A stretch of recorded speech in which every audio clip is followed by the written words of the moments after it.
Mga ibon na mas magaling mag-travel kaysa sa akin. Haha! Grabe guys, ang ganda ng langit today. Alam mo yung vibe na parang, ayan na oh, bagong season na. Tapos ayan na.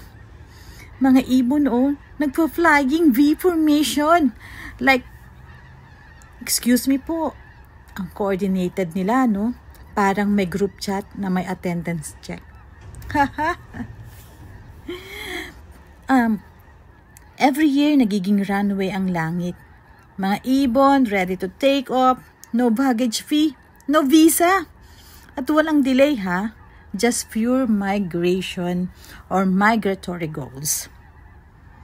Meanwhile, ako dati, medyo mahirap mag-organize ng barkada. Barkadahan trip, sino-sino sasama, sino may car, saan-saan sila ma-assign na sasakyan, sino magdadala ng food, anong food ang dadalhin, sino magdadala ng snacks, o anong damit, na pantulog, o etc. etc. Pero, boom, formation agad. Goals talaga ang mga ibon na to. Kung pwede lang ma-interview pa sila, Huy! Pa-interview lang. Saan ang destination nyo today? Sa south ba? Sa mainit na lugar? Sa beach? Sa walang snow? Wow! Sana all may early vacations. Kami dito naghihintay pa makaipon ng pambayad sa ticket. Ha!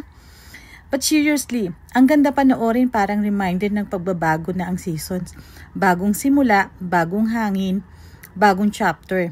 Nature talaga, solid storyteller. O mga ibon, ingat sa biyahe ha. Sa inyo ako ng selfie pag nasa destination na kayo. O ayan guys, stay curious, stay sky high at syempre, lumipad ang kasamang tao magpapagaan ng buhay nyo. Kita-kits sa next vlog. See you. Bye-bye!